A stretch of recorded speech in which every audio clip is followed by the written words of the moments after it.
Hello, everybody. Welcome to the Saratoga pre-election day special podcast. I am joined by Adam Israel.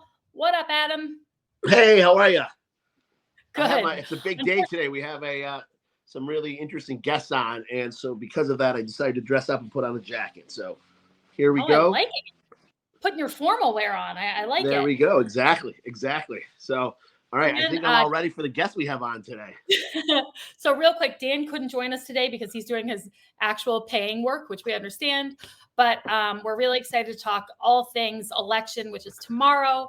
And there's been a lot of things developing over the weekend, including a press conference held by the Saratoga Springs Democrats this morning.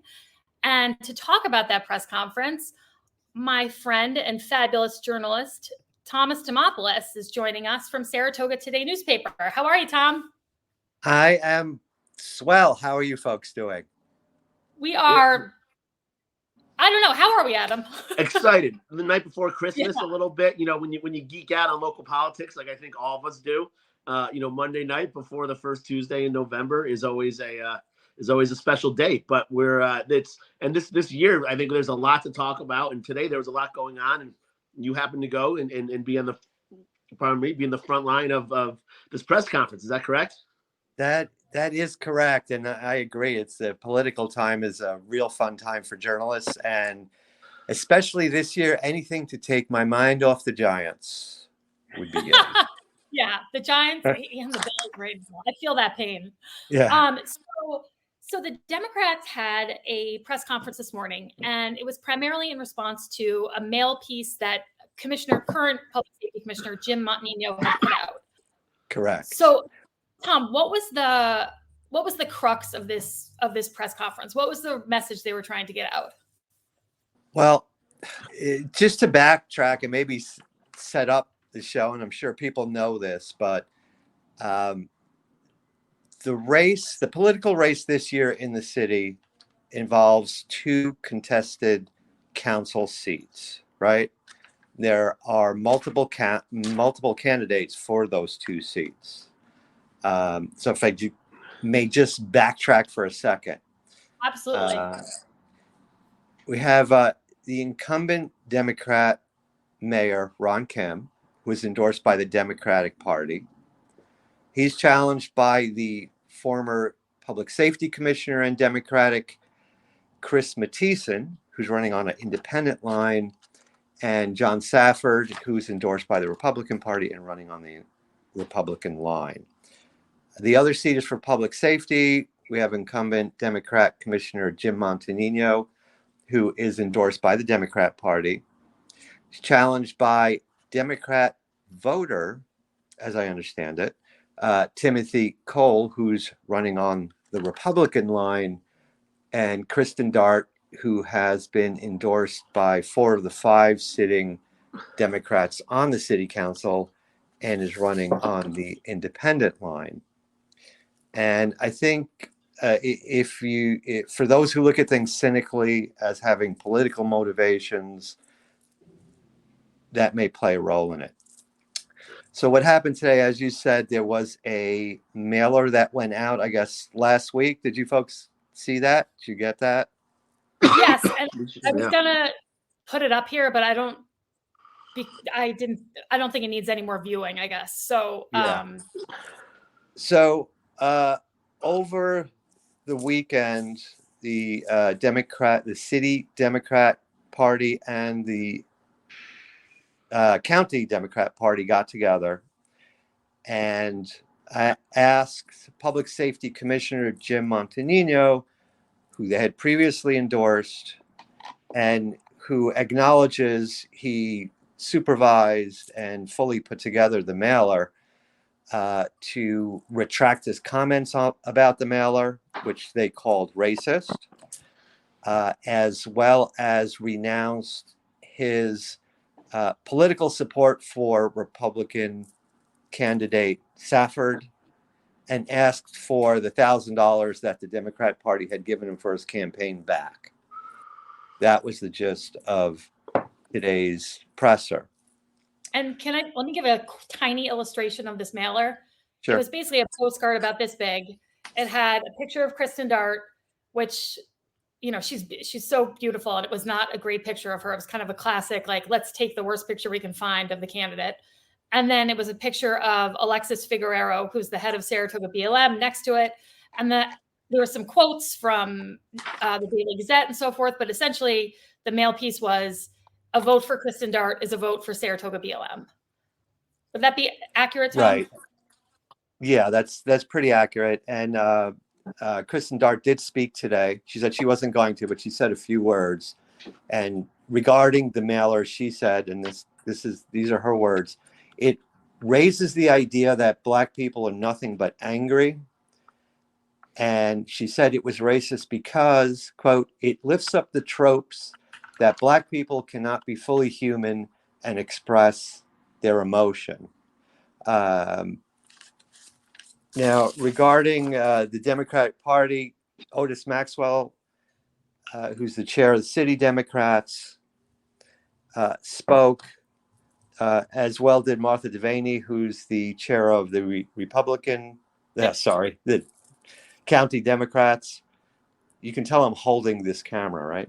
I know you're doing it. By the way, this is Tom's first time doing this kind of setup, so he's a print reporter, not a video reporter. But you're doing great.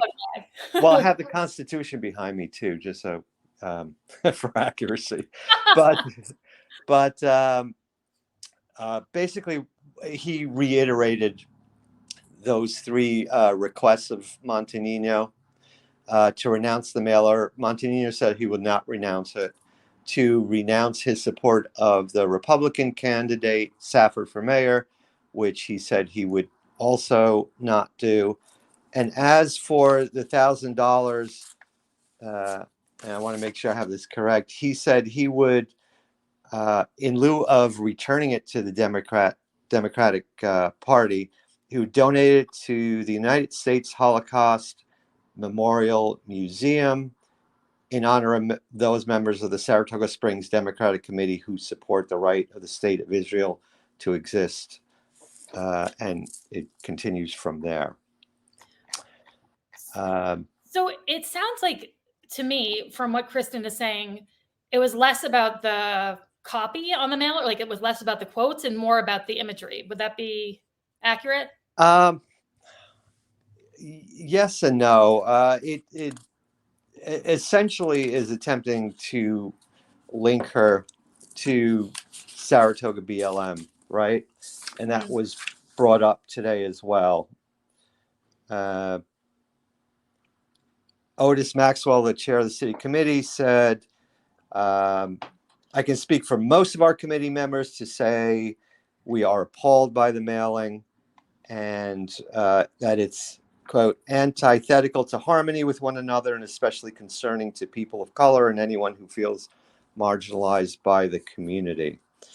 There was quite a bit made about Saratoga BLM's recent rally, to which they were accused of supporting Hamas. And that was denied both by members of Saratoga BLM as well as Reverend Cleveland, who spoke at the rally.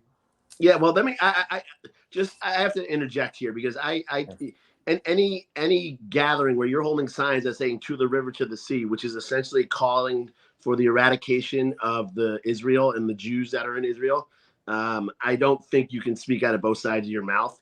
And I did find that that rally very offensive, and I do think it showed support for Hamas, and it showed a disregard for the 200 plus Israeli children and women and citizens who are being held hostage right now. So, I don't want to give them a free pass with that because I think that was something that did happen, and you can't say it was something else. So perhaps it wasn't the primary intent of Saratoga BLM when they held that rally, but they ended up people attending. Yeah, that's like saying the primary intent of January 6th wasn't to storm the Capitol. I'm sorry, but saying, hey, there were some good people there too, doesn't fly when you're causing for genocide. Yeah, it doesn't.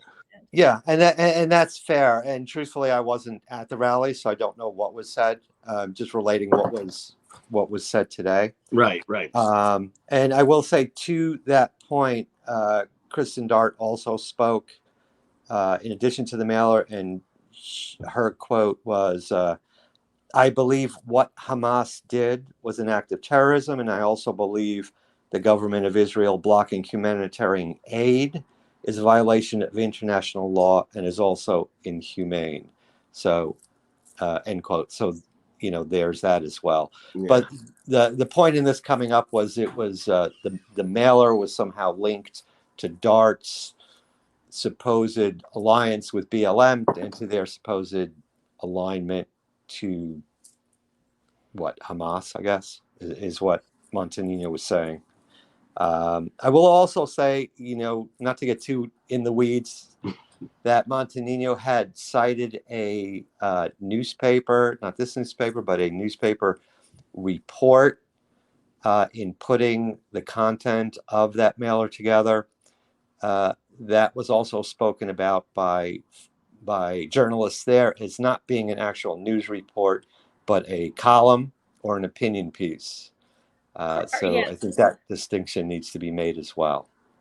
I think they were referring to Andrew Waite at the Daily Gazette did a column recently where he said that the public safety election in Saratoga is essentially a referendum on Saratoga BLM, but it was an opinion piece. It wasn't a news article. It's an opinion piece. Right. And that, I think that's not been clear to a lot of people, but that was made very clear today. What else can I tell you about today? Sounds like so. I thank you, by the way, for sending me this picture. The picture we have up is courtesy of Tom Demopoulos. Thank you. So it looks like it was pretty well attended. And I also spot Jim Montanino there on the side. Did he attend? He was there on the side, and I think he is the fellow off to the far left against the wall, leaning against the wall, arms folded. He was there for the entire event. The event went for about an hour. There were a few dozen people there. Many people spoke. And he spoke with the media afterwards as to what his reactions are. And I will throw this out finally as a little bit of curiosity that, and Robin knows this, and actually Adam does as well. At political election night, the parties gather together, right? In their respective areas. Now, Kristen Dart, who's an independent, will be gathering with the Democrats tomorrow night when the numbers come in. And Montanino, who's a Democrat, will be at the firehouse. So he will not be with them. Really? That's interesting, right? Because go ahead. What was that? No, I just think it's unusual for a candidate to be at the firehouse. Who did the firemen endorse? They endorsed Montanino, right? Yes, they did. Yeah. Well, thank you for that recap, Tom. I really appreciate it. I know neither Adam or I could get to the press conference, but we really wanted to kind of hear what had gone on. So I appreciate your coming on and giving us a summary of the day's events so far. Hey, Tom, I know we talked about reporting, and then we talked about reporters giving commentary. Any commentary, any thoughts you had about it? Any insights that are not, they're not views of the newspaper that you represent or you're reporting? Just, I don't know, hey, this kind of insight you could give to any of our viewers about the press conference today. I think I'll say this. I think in general, and I was having a discussion with someone there about it, that this particular political season, and maybe many of them are like this, a lot of what the candidates are saying and a lot of what I read on social media has to do with process, decorum, calming down city council meetings, supposedly, things along those lines. And I don't hear a lot, if anything, about the issues. And, politically, these are people that represent the people who live here, that pay the taxes, that pay their salaries, and so forth. And to that avenue, I think personally, it's a little disappointing that hasn't been in the forefront. The issues, the money, what is the future bringing? What is the city going to look like?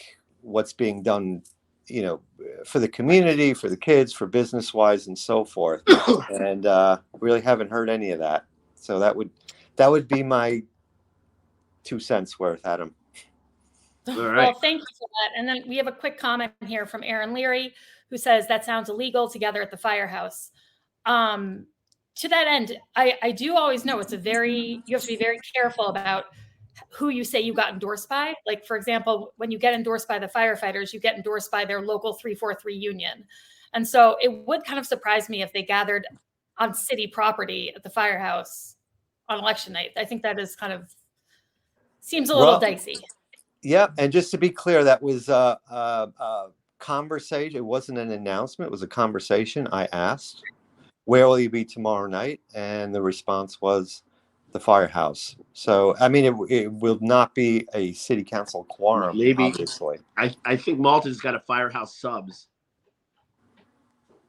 What's that? The restaurant? There's a sub called Firehouse Subs. It's like a Subway.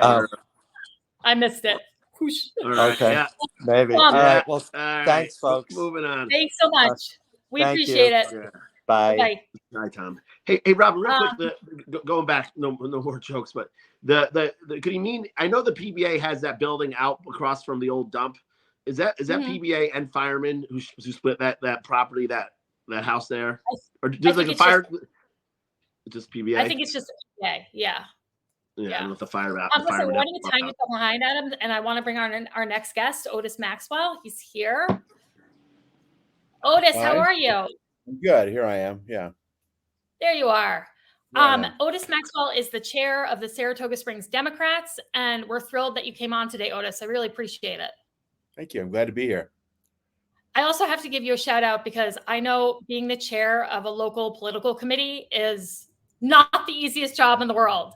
So I commend you for doing it so adeptly. Well, thank you. We have a lot of viewpoints on our committee for sure. And the idea is to let everybody be heard and feel that their input is valuable, because we have to make them do a lot of work, go out and canvass for voters and so on. Absolutely. So I would love, if you want to just go through your candidates and, anything you want to mention before the remaining people who haven't voted early vote tomorrow, since tomorrow is election day. Absolutely. Well, first of all, as far as Tom's comments that he is not hearing enough about the issues, I know that Ron Kim, our mayor, has been trying very, very hard to talk about the issues and talk about the accomplishments of his administration, and there are many, including finishing the fire station, advancing affordable housing, passing a reproductive rights ordinance, supporting LGBTQ citizens, completing the downtown connector, protecting the open space plan, and on it goes. And bike paths are also part of that. So he's had a bunch of good accomplishments. Our other candidates who are running unopposed, Nita Sangvi, Dylan Moran, and Jason Golub are also part of that and also share that credit. So there are a lot of issues we're proud of, and we'd like to talk about them more. Yeah, I do. To some extent, what's happening with Commissioner Montanino is a bit of a distraction that seems very noisy, and sometimes it's hard to cut through the noise with the actual issues. Right. And also I wanted to say about the disruption and city council issue. Something really became clear to me last week at the forum at Skidmore. Ron Kim was asked a question which caused him to reply, well, I grew up in a multicultural household, and I learned very early that people express themselves in different ways. And you have to respect that different people have different ways of expressing themselves. As mayor, he has opened up the public comment period, increased the amount of time that people have to speak. And there are a lot of very loud, emotional voices that are heard there. People who are upset about their noisy neighbors, people with zoning issue, people that are worried about a one-way street that should be a two-way street, et cetera, et cetera. And if you go to these meetings, you on the one hand, you feel exhausted after listening to all the public comments, but on the other, you say, wow, this is democracy at work. Citizens get to talk to their government. So putting it in perspective, it's hard to be upset about the fact that Ron Kim has made this possible, and almost all the council meetings have gone on without disruption. So that's the perspective I'd like to put on that. Well, I will say, I sat through my fair share of really rough public comments. I will say, I wish there was a way for us to kind of control the profanity aspect, because I do think it gets a little out of control, but I suppose what can you do? As I say that about Robin in the show all the time too. I bet you do. What are you talking about, Adam? but no, it is a good, it's a good, and being the chair of the party, I don't know if you're the one to answer this, but at some point, where are the limits? But that we've seen some council meetings get out of hand, and we've seen the vast majority not. So it's maybe we haven't come up to that limit. Otis, you took over from Pat Tuz, who came off a very successful election season 2 years ago. She basically got 4 out of the 5 candidates on the city council. You guys then got Jason Golubin. So the Democrats, growing up in this city, it was always the Republicans who were the powerful party. The Democrats seem to be, controlling things right now. And like you said, now you have a lot of different people, a lot of power, a lot of different voices. Has that been challenging? And I know it has. And how are some ways that you, as the party chair, handle all these different? Because even Democrats and Republicans, as we've seen within parties, will differ, right? As right. You well know. What are some of the things that you do as the chair to try to keep everybody on the same ship? Well, I think the most important thing, as I said earlier, is to make sure that people's opinions are respected and their voices are heard.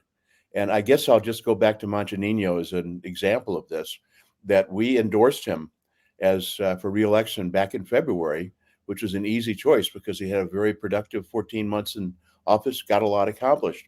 Then we got concerned about some of his actions and words, and some of the members said, well, we shouldn't have endorsed him. And so we invited him to come to a meeting, and we appreciated him doing that, to answer our questions, express our concerns.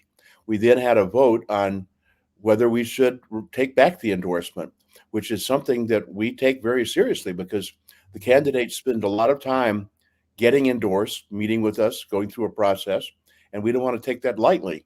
So we voted in the end not to disendorse him, to leave the endorsement in place, but to send him a letter of concern saying, we really hope you'll reconsider some of your actions and your deeds and take a more moderate tone. And the mailer this week suggests that that's not the case. And I felt very comfortable up there today saying, we just can't accept this. We have to ask him to repudiate it. But throughout, the members at both ends of the spectrum, I think, felt that their opinion was valued, that if you were a rabid anti-Montanino person, you could be heard. And similarly, if you were an old line Democrat who felt that you had to preserve the nomination at all costs, you could do that too. And so technically now, and is he still endorsed by the committee? And what does that have any ramifications other than just that badge? So is he technically now endorsed by the Saratoga City Democrats? Technically, he's endorsed by us, and you're right, it has no ramifications other than that badge, except that next time there's an election and people come before us to ask for our endorsement, they'll know we really take that very seriously. That makes sense. And like I said before, I can't imagine being the chair of either party here, because especially with the Democrats, we have such a big tent party now. So it is hard to kind of accommodate all opinions when there's such a wide range. Any predictions, Otis, for tomorrow? Well, I'm hoping we'll have a very successful day. I haven't mentioned Gordon Boyd, who's running for supervisor and is a candidate we are very excited about, because he's a candidate for change in a situation where we give $30 million in sales tax revenue to the county of Saratoga and are very unrepresented. For example, we have no representative on the board that controls casino gambling and horse racing overseas in Saratoga, which is it's hard to explain that. And the reason for it is that the makeup of the supervisors is allocated by city or by town. The town of Day, which you can't even find in a map, you have to Day, Saratoga County into Google Maps, and it'll show you an outline of a rural area. They have one supervisor who is their own. We have 30,000 people. They have 850 people. We have 30,000 people. We have two supervisors, and it's the same with the other larger cities like Clifton Park. So as a result, we're very unrepresented as far as the ratio to population. And Gordon is going to try to reach across party lines and make some changes in that. Yeah, I think it's a tough situation for any Democrat going into that board of supervisors, because as we know, they're, I think, almost all Republican. And so it's definitely going to be a challenge, but I'm sorry, didn't mean to interrupt, Robin, but I actually didn't answer your question, which is what do I think is going to happen tomorrow? Oh yeah, please. So I think, we have a very real challenge to the Democrats by a former public safety commissioner who is a Democrat, running on his own against Ron Kim. And so we are concerned about that. You got two Democrats versus one Republican. Yeah. And so we urge anybody who supports Ron Kim and anybody who supports the direction we're going in now, don't sleep on this. Get out and vote. Yeah. I have heard some numbers floating around with early voting. It seems like a decent amount of people voted early. I don't know if you. Yes, so we really had good early voting numbers. Quite surprisingly high. Yeah. Excellent. And so that's the mayor's race. And then in public safety, how are you feeling? It must be kind of challenging right now. Well, it's interesting. Yeah. I am going to vote for Kristen Dart. I like the way she has managed her campaign. As I say, I was a fan of Montanino because of his accomplishments, but I think she shows that she has the mettle, and she is experienced working with the public in a tough situation with her job at Planned Parenthood. So I think she can manage it. Excellent. And any predictions on the supervisor race? I think Gordon is going to win. And we have another supervisor, of course, who is very popular, Matt Veach, who is the Republican and is the incumbent. And to say, I hope two Democrats will win would be, kind of up high in the sky, because he is going to win. So I am going to vote one and done for supervisor candidate Gordon Boyd. So it's interesting you say that, because last election cycle, I think it was the first time that Matt Veach got fewer votes than his Democratic counterpart, Tara Gaston, at the time. That's right. Yeah. But he's a guy who works hard for the city of Saratoga, and he can always, if you saw the debate that the three candidates had a couple of weeks ago, he's able to just reel off, I did this, that brought money into the town. And it's a very impressive story that an incumbent can tell. And I think he's got a lot of friends here. It is a little unusual, though, that you do have another Democrat running, Michelle Madigan. And I found it interesting, the committee supporting a Democrat and a Republican versus the Democrat and Democrat. Well, we don't support official speech. We just accept what is probably inevitable. And I respect the fact that Michelle Madigan, who is not endorsed by us, did petition and did get on the Democratic line. But as I say, I'm one and done as far as the way I'm going to vote for Gordon Boyd. Gotcha. Well, thank you so much for coming on, Otis. I really appreciate it. I really appreciate your kind of giving us a rundown of your candidates and, what they stand for, so voters can be even that much more informed going to vote tomorrow. My pleasure. Thanks for inviting me. Thank you so much, Otis. Appreciate it. All right. Thank you, Otis. Thank you, Adam. Well, sorry, I'm putting up the wrong chyron. My bad.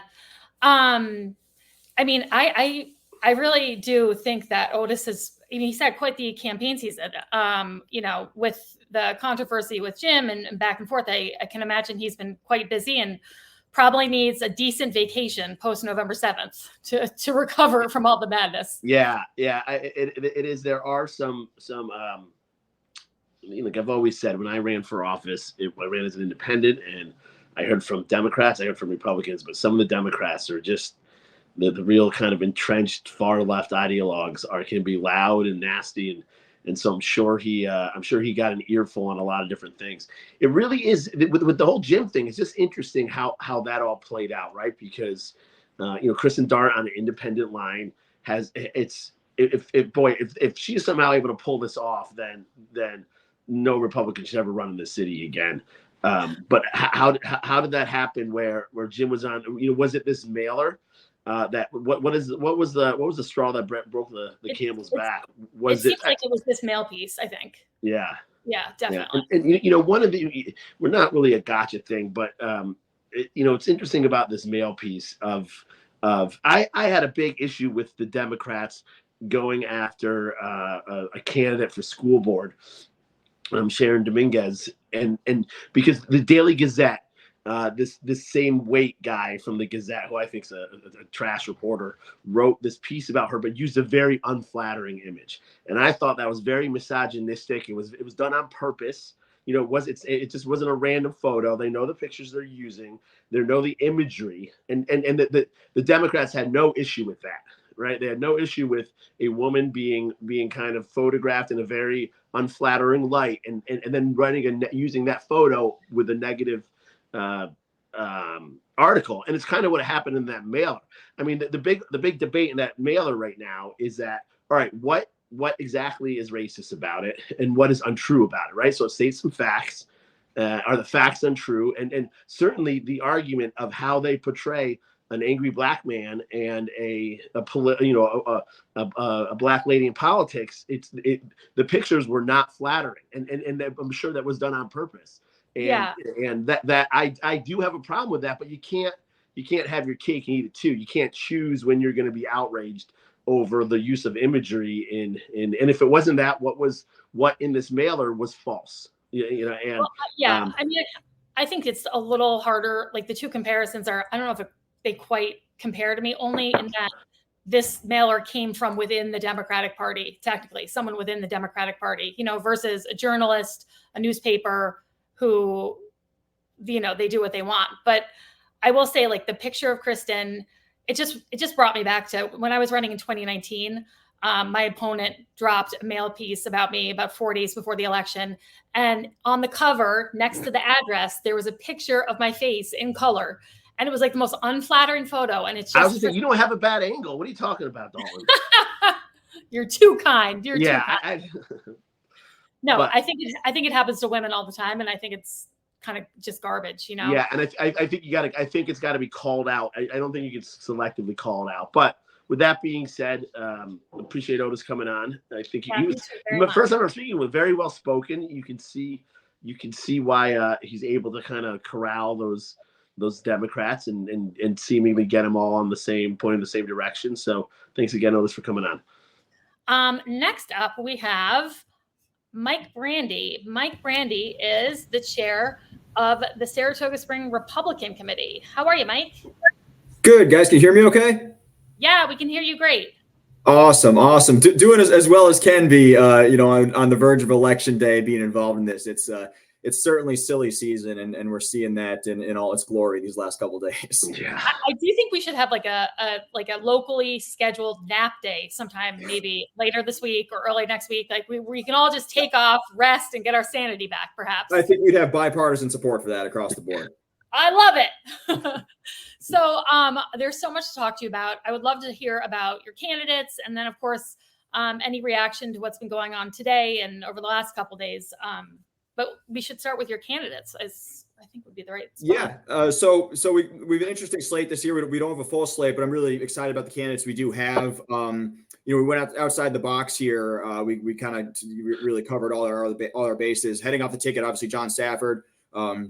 who's run in the past. John has been in Saratoga for a very long time. If you live in an HOA, you've probably encountered him managing your homeowners association.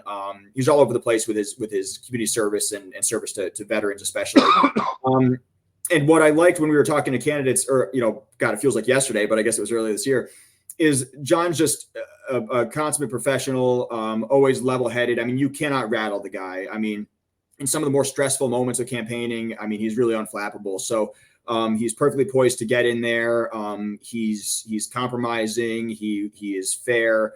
So I think he will be a really refreshing contrast for all of the citizens of Saratoga Springs compared to Ron Kim, who has been an absolute dumpster fire. Tim Cole, obviously Tim Cole is a registered Democrat. We were not shy in endorsing him. Despite that, I believe that this kind of bipartisanship is the future of our city and really our country.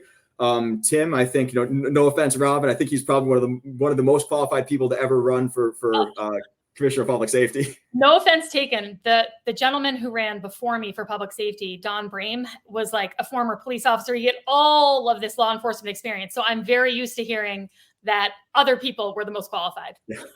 Doesn't mean he can't do a good job, but I think Tim is really eminently qualified and again, just a level-headed, fair person. I think with his background, he will be fair to our police and fair to all members of the community. And of course, Matt Veach. What more can be said about Matt Veach? He's been in that position for a very long time. I kind of echo Otis's comments about Matt. He gets the job done for our city time and time again, and certainly proud to have him on our ballot as well.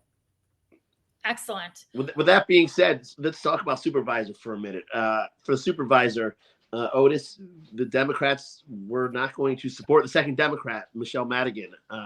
So how listen, two people have to go, right? So obviously you support Matt Veach. Do you have any predictions or feelings on that second position? Ballot positioning. I'm a big believer in ballot positioning. I think Michelle Madigan is in a very strong position. Row A gets a lot of votes. It gets a lot of voters who go in there and vote Row A, no matter who's on it. I think that's going to work in Jim Montanino's favor as well. The wild card here is the one Saratoga line that both Matt and Michelle are on. So I think they're both going to, Otis said he's going to be bullet voting for Boyd. I think a lot of people on the one Saratoga line going straight across will see Michelle and Matt next to each other and vote for both of them. I think a lot of Democrats like Matt, so I think Matt will get some second votes from Gordon voters. And I think, a lot of Republicans remember Michelle running in, was it 2019, where the Row B was blank and she ran on the independence line and had a lot of Republican support. So I think a lot of Republicans will see her name and have good memories of her running, and she'll get some of Matt's second votes as well. So I think Michelle's in a very good position. I think Matt is as well. Obviously, he's a proven vote getter. I think Gordon falls short on the supervisor ballot. So not to pin you down on this, and feel free to not answer if you don't want to, but do you think the Republican committee in general would prefer a Matt Veach, Michelle Madigan combo or a Matt Veach, Gordon Boyd combo? I think Michelle would be more effective on the Board of Supervisors. I've never met Gordon, but from what I've seen about him, he's kind of petty and seems a little abrasive. Again, I've never met the guy, but I don't know that he, as the lone Democrat on the board, would catch a lot. He catch more flies with honey. I'm not sure he would be well received with the way he carries himself based on the way he's campaigned. Michelle, on the other hand, I think has shown that she can work. Michelle's a fighter, so I think if she has something to say, she'll say it. But I think that she will be she'll be better received and more effective on the board, especially with Matt there.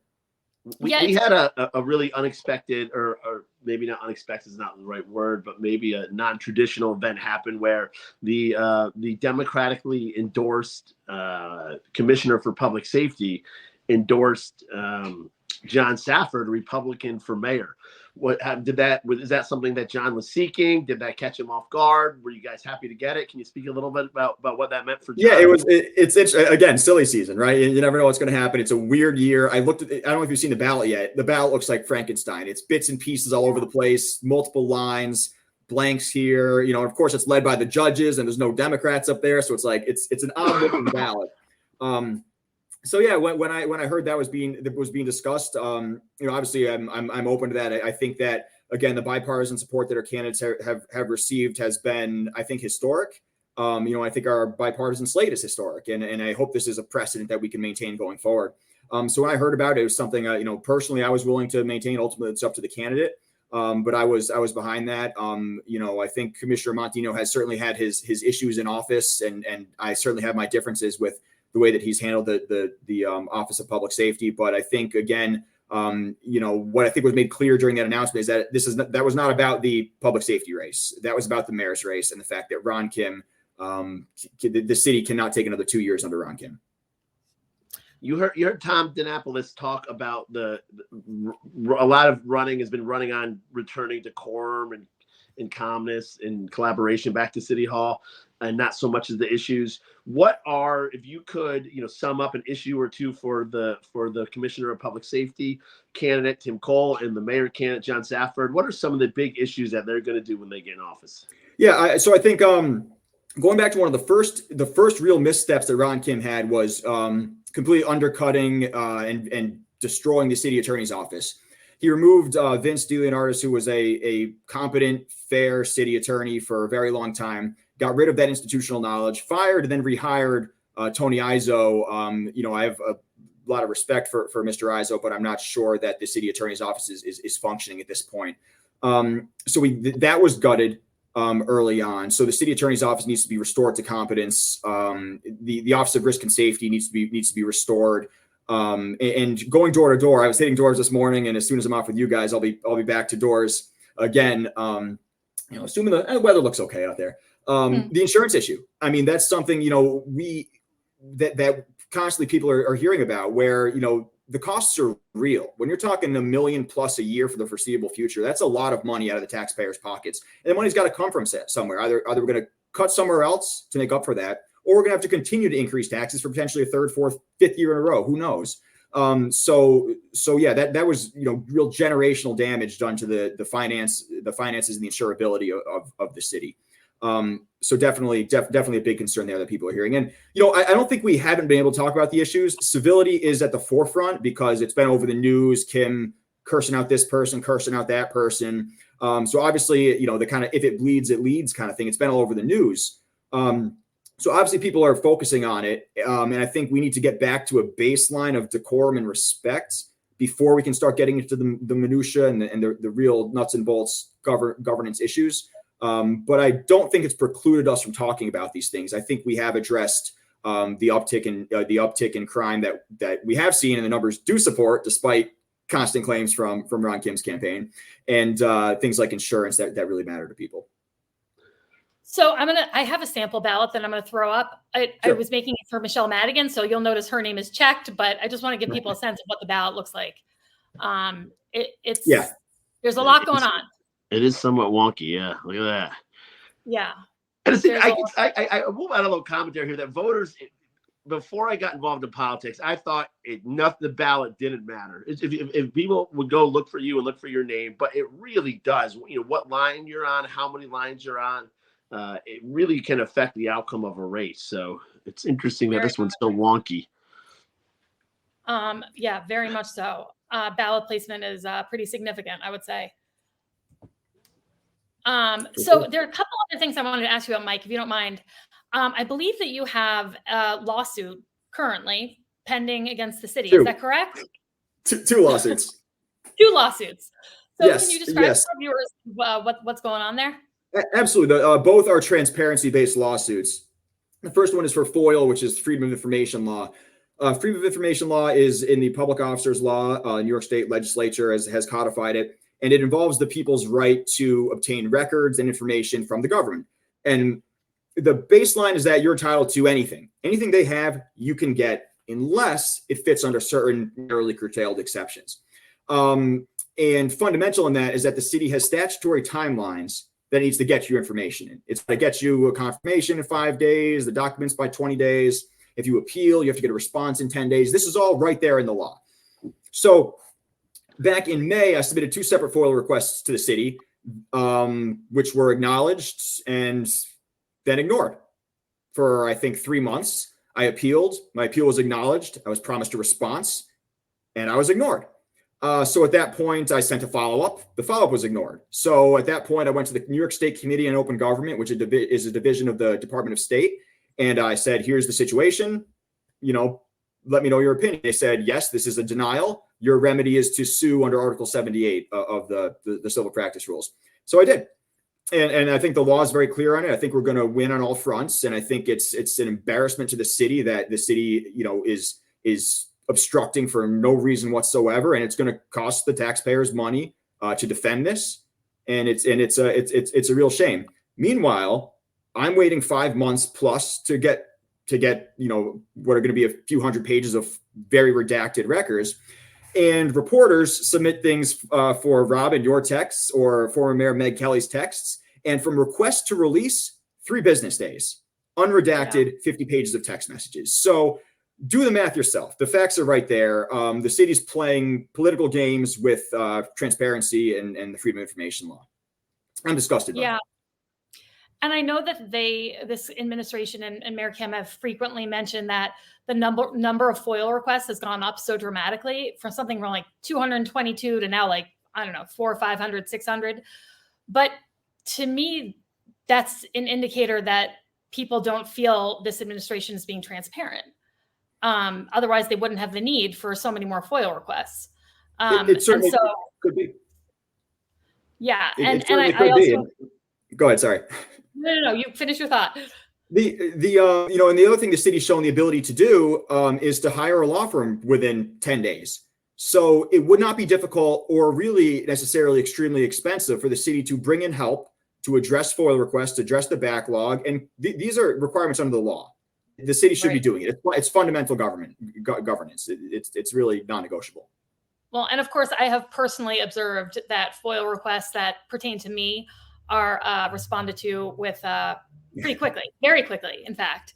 And it is kind of demoralizing because you'd like to think that these things are, operated like, by the book.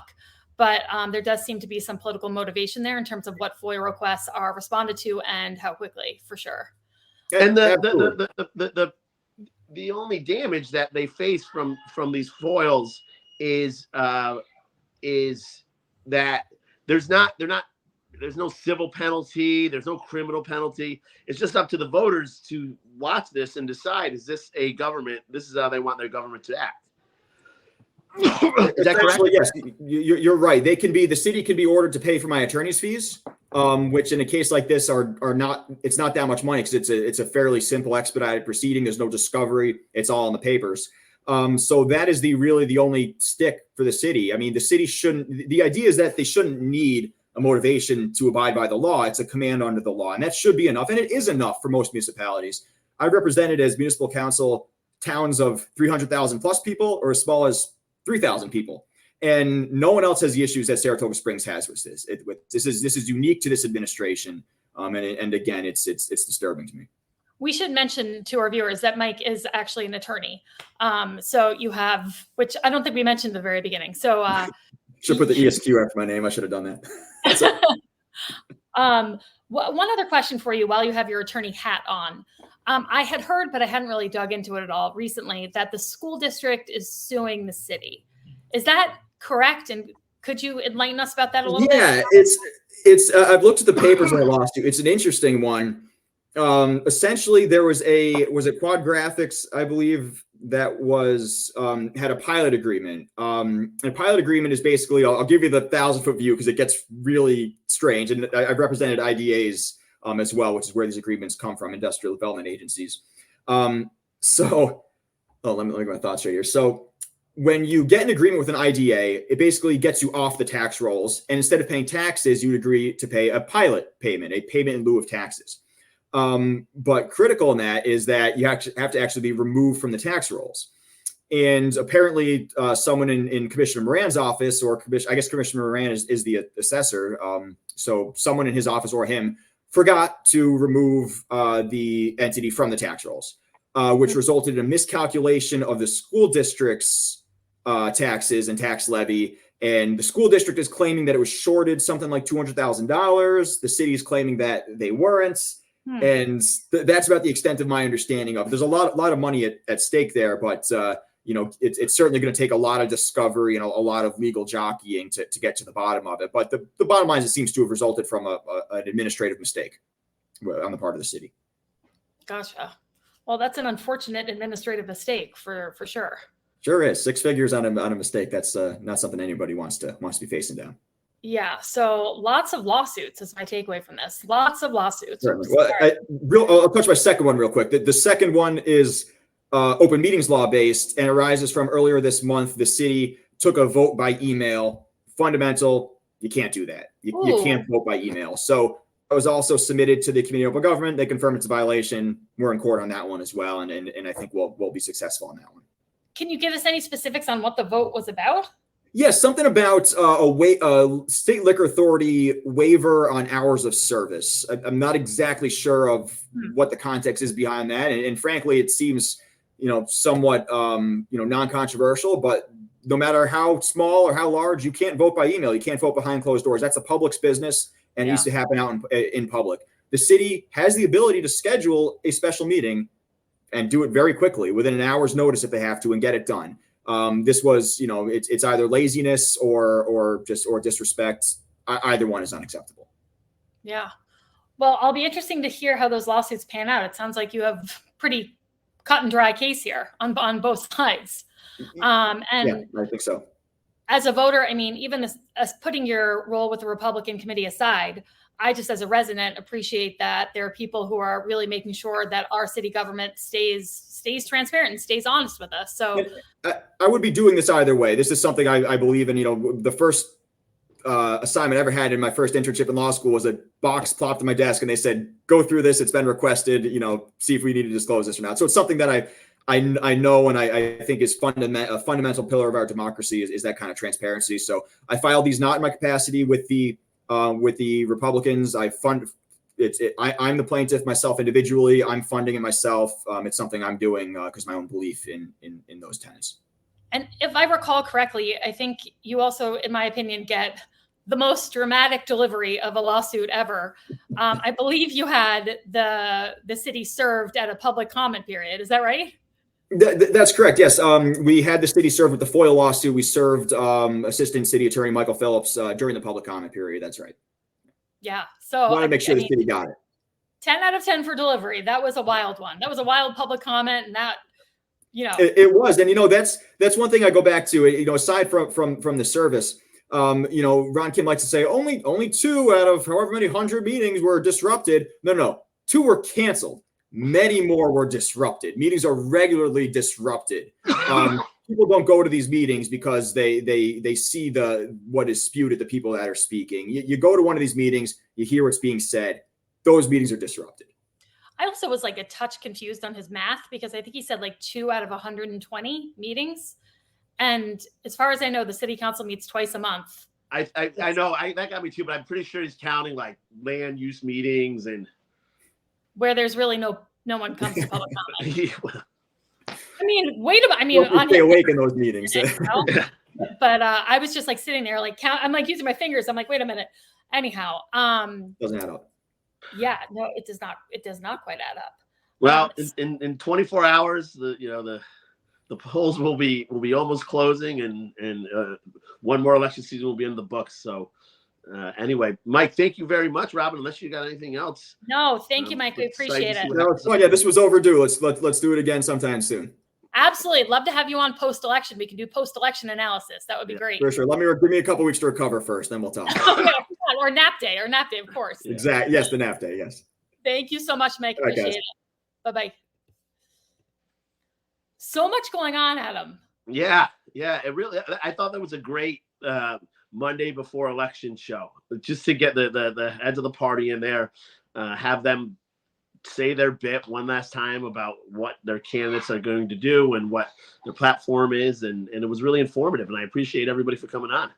I agree. I especially wanted to thank Otis because he had a very busy morning, I'm sure a very busy weekend with everything going on with the press conference this morning. So I really appreciate that he came on and lent his voice to this conversation, because I think it's really important that we make our best effort to have all groups heard, and have the same opportunity. Right. And I think it's a good point to mention that people who know us personally or presence on social media, we do have positions we take that are skewed certain ways, certain times. But I think it's important for us to have guests come on the show, and it's not for us to necessarily trap them, but to give them a platform, and that the viewers, we don't allow falsehoods or lies, but if people want to talk about their platforms, we're not going to challenge it and question them. And it's just part of what we're doing here as a vehicle for people to get their platform out. So once we get off the show, Rob and I will continue to fight for the candidates we support, but on this show we are nonpartisan. I agree in that we really do try to bring information to voters and try to make it as, unbiased as possible. And I just, again, think it's really important for all voices and all candidates to be heard. And, we do our best over here at the Saratoga Podcast, right, Adam? Yeah. You know what we should do? We should write to not show endorsements. We shouldn't say it now, but write down, I'm going to write down my predictions. Yep. I'll say my predictions. I don't mind saying them, and you can hold me to them if I get this totally wrong. Do you want my predictions? Go for it. Yeah.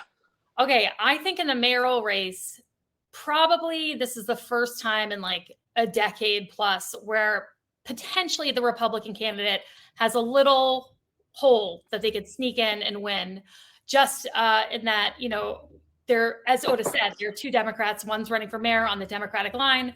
The other Democrat, Chris Mathieson, is running on the one Saratoga line. And so I think there's a possibility that, they could split enough votes such that potentially John Safford could sneak in and win. Yeah, Otis really acknowledged that with with this Republican having a real chance of winning. So yeah, he did.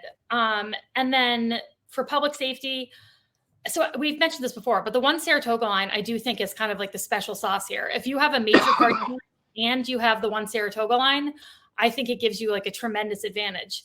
And so for public safety, again, you've got Jim, who I guess is still a Democrat, Democrat in name at least. And then you have Kristen Dart, who's also a Democrat. And I think there could be a little vote splitting going on there. And Tim with the Republican line and also the one Saratoga line, I think has a pretty strong chance of winning. Let me ask you this. Who do you think gets more, Kristen or Jim? I think Jim, simply because we're so inside baseball, we live and breathe this stuff. We're a little obsessed with it, but the 30,000 people in Saratoga Springs are not as obsessed as we are. And so many voters just go in and vote their party line. Yeah. The Democratic committee has won a lot of races recently. They're really going all in on her. So that'll be interesting to see how much it's from this standpoint, from getting some real metrics and real feedback about where the city is. Having these third-party candidates is a really interesting dynamic in these elections, I think, because it's going to tell us a lot about the power of the Democrat. How much of the power is the actual Democratic committee and the candidates, and how much of the power is just being on that row A, right? And we're going to see that with Jim and Kristen. I totally agree. And then there's also the supervisor race, with Gordon Boyd and Michelle Madigan and Matthew Veach, and I think if I was giving predictions, my prediction would be that Michelle Madigan and Matt Veach win that race. That would be my prediction. So you've got them, right? My predictions on record. All right. So you have three Republicans. You have all three Republicans winning. Well, no, I have Michelle winning, who's a Democrat. That's right. Right. One Saratoga. You're right. You're right. Michelle. Oh, no, but you have Veach winning. Veach, I think, will probably pull it out. So the Democrat and a Republican. Tim Cole is technically a Democrat. So I have bipartisan predictions. Gotcha. All right. Well, tomorrow, sorry, I have a very bad cold. People can't tell. So tomorrow night we'll be at the different headquarters of the campaign. I don't know that we'll have anybody at the firehouse, but if Jim pulls us out, I'll drive over there. But you will have the results as fast. There will be nobody faster than us. Let's just put it that way. Hopefully accurate as well. I did do a live podcast for the school board elections, so I have a little experience of being live and having results come in. But Adam, I know you and I and Dan have always been super frustrated on election nights trying to find the numbers is so hard. Just hitting the refresh. Yeah, exactly. So we will be stationed throughout the city and going live right at 9:00 when the polls closed. And so people can watch, and as the numbers come in, we'll be reporting them as they come in. All right. Well, looking forward to it. Same here, and we'll have Dan back tomorrow as well. Hopefully, yeah. The All grown-up right. will- Stay charming and vote. All right. Over now. Bye-bye.